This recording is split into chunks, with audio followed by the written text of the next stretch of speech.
Just hold Yeah. a All little right. higher. Last Yeah. restart, I promise. Okay. So, Shane, welcome to Noir by Northwest. Why don't you tell us a little bit about yourself? Yeah, thanks for having me. Glad to be here. So, my name is Shane Joaquin Jimenez. I'm originally from Las Vegas. I was raised in Vegas, but now I'm based here in BC. I'm a fiction writer of work that includes crime, noir, a lot of 90s nostalgia, and that work spans a novel called Bondage that came out a couple years ago in 2024. It also includes a story that's going to appear in this year's Best American Mystery and Suspense, coming out later in, I believe, October. And that story that's included in BAM's 26 will be part of a story collection of mine that's coming out next year and at the end of 2027. Oh wow, that's good news. Congratulations. Yeah, thanks. So you must be pretty proud of yourself there. I'm pretty stoked to get these stories out in the world, and hopefully they find some readers. Yeah. Well, that's awesome. Um, I got to ask, how did you first encounter noir or crime fiction? Yeah, I love that question, and hard for me to place it because I feel like noir has just been in the background and in my DNA for many many years. I imagine like most people my age growing up in the 80s and 90s, it was a sense of backward discovery in a way where I first encountered the tropes of noir often through parody or references in other work. So I think here of Who Framed Roger Rabbit or Looney Tunes and Yeah, all the Humphrey Bogart impersonations that would be found there. And then later on in my teenage years, probably through things like The Big Lebowski, which very closely follow the yeah, work of Chandler, specifically Big Sleep. Um, and I think following that later on in my late teens, early 20s, I started reading some of those original authors like Hammett and Chandler and started watching a lot of noir movies with some favorites, including Kiss Me Deadly. It's one of my favorites there. And Touch of Evil is a big touchstone for me as well. And then I think even after that, I started reading some work that didn't come purely from that tradition, maybe a more literary space, but I think encompassed a lot of the atmosphere and themes of noir. So I think here of No Country for Old Men by Cormac McCarthy from the yeah. early 2000s. For me, that's a big touchstone about what's possible with crime and noir fiction and how it can um, exceed or break out of some of the forms of that specifically and combine it with other Yeah. genres or something that's in more of a traditionally literary space. Nice. Yeah, and Jason Carrillo, who I have interviewed, he's a Burnaby-based writer. Mm. He said much the same thing, that Looney Tunes Yeah. being his introduction to noir. And when I thought about it, I was like, yeah, that really would have been my first encounter with it as well. Yeah. Particularly like as a Gen Xer, you had a lot of the older cartoons that they just stopped running by the 1980s. Mm-hmm. And it was very influenced by that golden age of Hollywood, which includes a lot of Bogart and Yeah. yeah, Yeah, so, it's super interesting. I yeah, feel like there should be a word for that about encountering the parody ahead of it's a very postmodern sort yeah, of condition, right? To yeah, to get the thing that's being referenced through the modern day interpretation or parody. yeah. Yeah. Um, so your work, we've discussed this before in previous conversations, but your work centers around Las Vegas, Yeah. and Las Vegas is one of those cities where its mythology can overwhelm the actual place. You grew up there. You keep returning to it in your work. What does somebody? Hold on.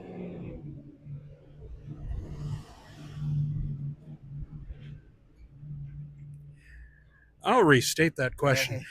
So your work centers around Las Vegas, and Las Vegas is one of those cities where its mythology can actually overwhelm the actual place.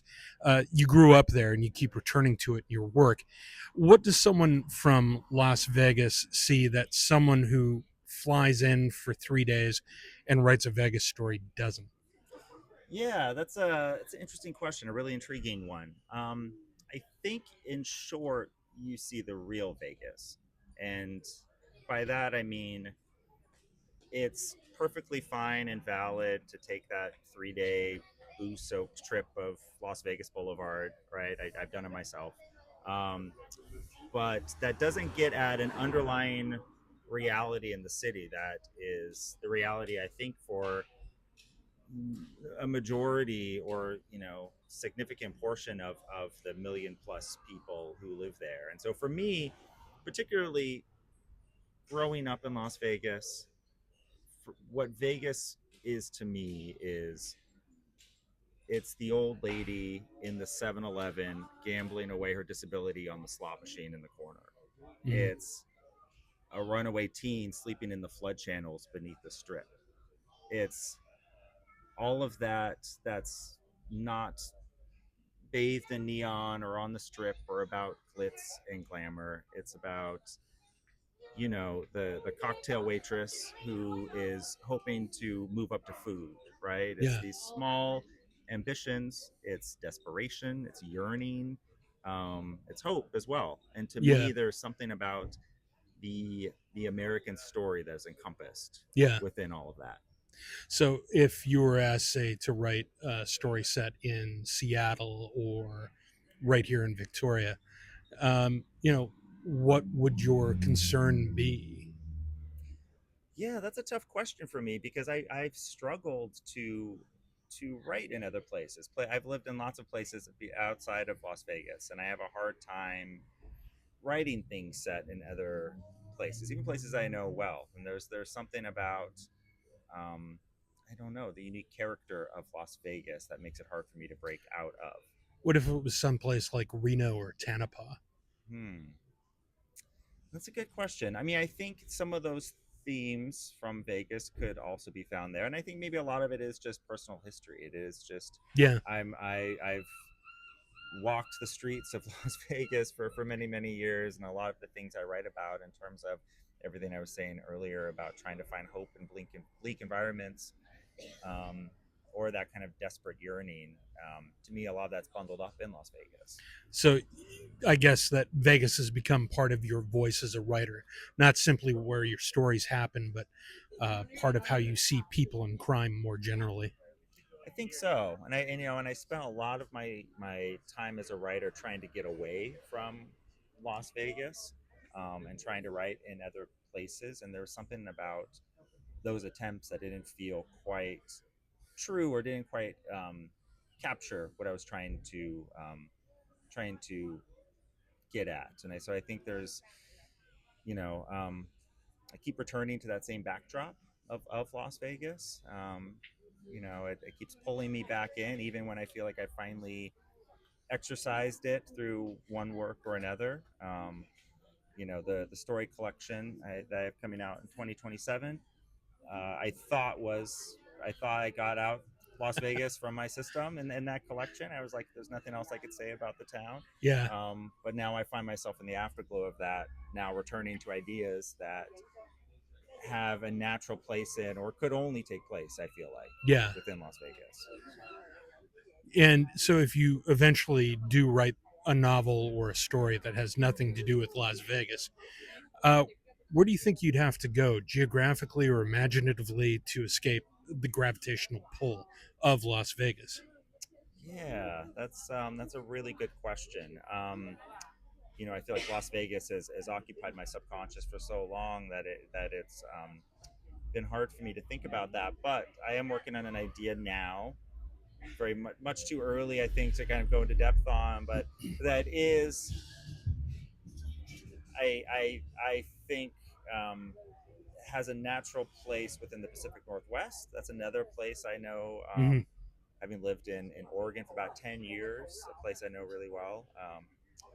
And there's something about, kind of almost diametrically opposed from the kind of urban streets of Vegas, but there's something about the woods and the trees and the depth of that nature, and um, the mystery and isolation of that I think Yeah. in a very different way, but maybe not so different, I guess. I think could be a home for work of a more crime or noir nature. Nice.